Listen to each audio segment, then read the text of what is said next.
संत ज्ञानेश्वर महाराजांच्या पालखी सोहळ्यामध्ये जेजुरी येथे वारकऱ्यांच्या दिंडीचा अपघात झाला आहे। या ट्रक अपघातामध्ये सांगली जिल्ह्यातल्या 3 महिला वारकऱ्यांचा मृत्यू झाला आहे, तर 4 वारकरी जखमी झाले आहेत। मिरज तालुक्यातील कसबे डिग्रज, मालगाव आणि कवलापूर येथील महिला वारकऱ्यांचा मृतांमध्ये समावेश आहे। नंदा पवार वय 60 कवलापूर, माधवी राजाराम सलगरे वय 55 मालगाव आणि राजश्री शंकर भोसले वय 55 कसबे डिग्रज अशी मृत वारकरी महिलांची नावे आहेत। या घटनेमुळे तिन्ही गावांमध्ये शोककळा पसरली असून वारकऱ्यांच्या मृत्यूच्या घटनेची माहिती मिळताच गावामध्ये बंद पाळण्यात आले आहे। 150हून अधिक वारकरी हे 6 जुलै रोजी कसबे डिग्रजच्या संत ज्ञानेश्वर माऊली पालखी दिंडीतून आळंदीला गेले होते। दिंडीचा आजचा 5वा दिवस होता, मात्र पालखी सोहळ्यात सहभागी झाल्यानंतर मुख्य पालखी सोहळ्यातून पायी निघालेल्या दिंडीवर काळाने घाला घातला आहे। या घटनेमुळे सांगली जिल्ह्यामध्ये हळहळ व्यक्त होत असून मृत पावलेल्या वारकऱ्यांना राज्य शासनाने भरघोस मदत करावी व दिंडीमध्ये वारंवार घडणाऱ्या अपघाताच्या घटना टाळण्यासाठी सरकारने ठोस पावलं उचलावेत अशी मागणी कसबे डिग्रज येथील वारकऱ्यांकडून करण्यात येत आहे।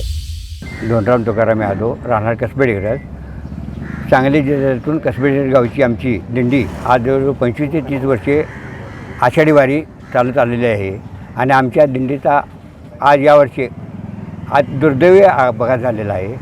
आमच्या गावावरती भयंकर शोककळा पसरलेली आहे। 3-4 लोक महिला वारलेले आहेत असं म्हणून समजते आम्हाला। महाराष्ट्र शासनानं वेळोवेळी लोकांनी सांगून मुख्यमंत्र्यांनी उपमुख्यमंत्र्यांनी याच्यावर काहीतरी निर्णय घेऊन होणाऱ्या लोकांचं वारकरी संप्रदायाचं हाल कमी करण्यात यावं। दुसरी गोष्ट की मृत झालेले लोक आहेत, या मृतांच्या वारसाला भरघोस मदत देवेंद्र फडणवीस यांनी जाहीर करावी आणि त्यांच्या कुटुंबाचं सात्वन करावं ही माझी पूर्ण इच्छा आहे। आणि त्यामध्ये मृतांच्या लोकांमध्ये जे मरण पावलेले आहेत त्या लोकांच्या वारसांना महाराष्ट्र शासनानं त्यांच्या कृतीप्रमाणे नोकरीत समाविष्ट करून घ्यावं ही महाराष्ट्र शासनाला माझी पूर्ण विनंती आहे। दुसरी गोष्ट, बरेच लोक आता दिंडीत जातात तरी महाराष्ट्र शासनाने याच्यावर जागरूक राहून याचा बंदोबस्त करावा।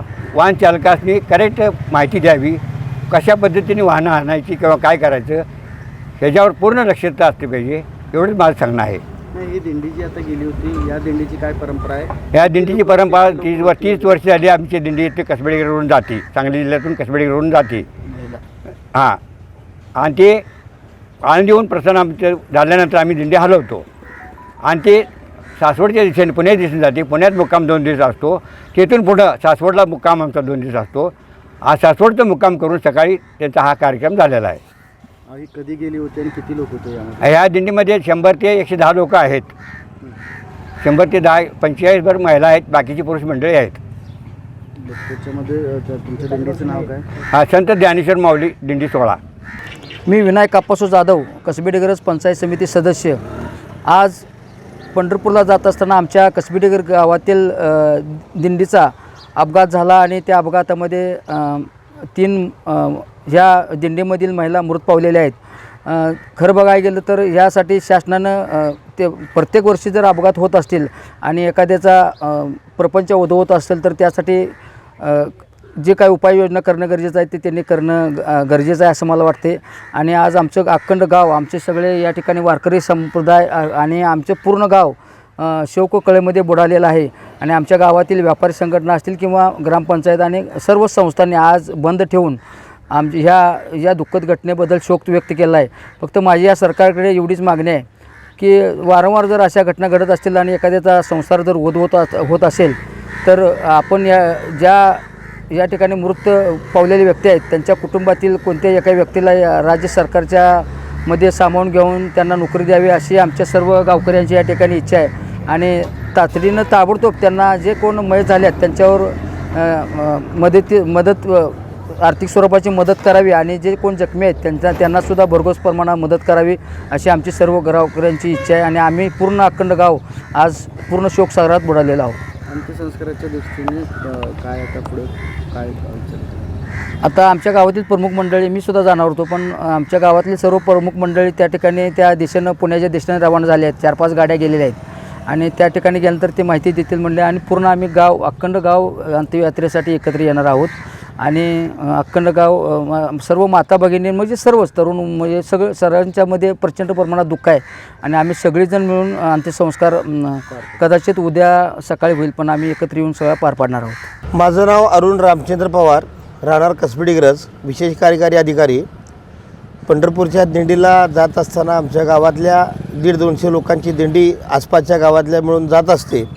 त्यामध्ये आज राजश्री शंकर भोसले यांचं अपघाती निधन झालं. त्याबद्दल संपूर्ण गावावर आमच्या शोककळा पसरलेल्या आहे आणि पंढरपूरला जाताना असताना अशी दुःखद घटना घडणं हे खरोखर लज्जास्पद आहे.